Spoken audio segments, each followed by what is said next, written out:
Hi friends, భూమిపై మంచు యుగాలు వెచ్చని కాలాల చక్రం లక్షల ఏళ్లుగా కొనసాగుతుంది. అయితే సుమారు 12 లక్షల నుంచి 7 లక్షల సంవత్సరాల మధ్య ఈ చక్రంలో ఒక కీలక మార్పు చోటు చేసుకుంది. అంతకుముందు ప్రతి 41,000 సంవత్సరాలకు ఒకసారి జరిగే మంచు యుగ చక్రం ఆ తర్వాత ప్రతి 1,00,000 సంవత్సరాలకు ఒకసారి జరిగే విధంగా మారిపోయింది. ఈ మార్పు వెనుక అసలు కారణం ఏంటనే ప్రశ్నకు తాజాగా శాస్త్రవేత్తలు కనుగొన్న సమాధానం ఏంటో ఇప్పుడు తెలుసుకుందాం. అమెరికాలోని యూనివర్సిటీ ఆఫ్ డెలావేర్కు చెందిన డాక్టర్ చంద్రనాథ్ బాసక్ నేతృత్వంలోని పరిశోధక బృందం నిర్వహించిన ఈ అధ్యయనం ఫలితాలు సైన్స్ అడ్వాన్స్ జర్నల్లో ప్రచురితమయ్యాయి.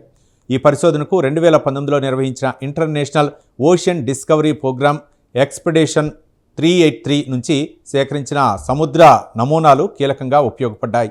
భూమి వాతావరణ చరిత్రలో ఈ మార్పును మిడ్ ప్లీస్టోసిన్ ట్రాన్సిషన్ లేదా ఎంపీటీ అని పిలుస్తారు. ఈ కాలంలో మంచు యుగాల వ్యవధి ఎందుకు ఒక్కసారిగా మారిందో శాస్త్రవేత్తలకు చాలా కాలంగా స్పష్టంగా తెలియలేదు. ఈ రహస్యాన్ని ఛేదించేందుకు పరిశోధకులు సముద్ర అడుగున లభించిన ప్రాచీన చేపల శిలాజ దంతాలను విశ్లేషించారు.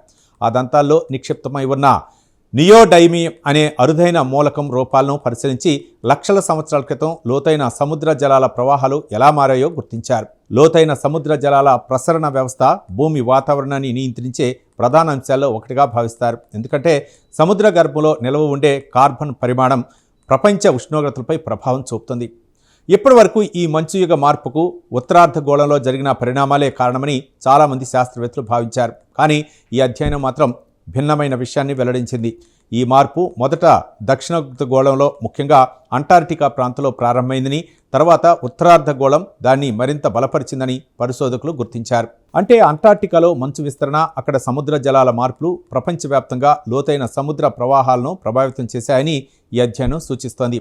అదే భూమి వాతావరణ వ్యవస్థలో పెద్ద మార్పులకు దారితీసి హిమయుగాల వ్యవధిని మార్చి ఉండవచ్చునని శాస్త్రవేత్తలు చెబుతున్నారు. చూశారుగా, సముద్ర అడుగున దొరికిన చిన్న చేపల శిలాజ దంతాల భూమి వాతావరణ చరిత్రలోని ఒక కీలక రహస్యాన్ని వెలికితీశాయి. అంతేకాదు, గతంలో ప్రకృతి ఎలా మారిందో అర్థం చేసుకోవడం ద్వారా భవిష్యత్తులో వాతావరణ మార్పులు ఎలా ఉండవచ్చో అంచనా వేయడానికి కూడా ఈ అధ్యయనం ఉపయోగపడుతుందని పరిశోధకులు చెబుతున్నారు. ఈ ప్రత్యేక కథనంపై మీ అభిప్రాయాలను కామెంట్ ద్వారా తెలపండి. వీడియో నచ్చితే లైక్ చేసి ఛానల్ని సబ్స్క్రైబ్ చేయండి. Thank you.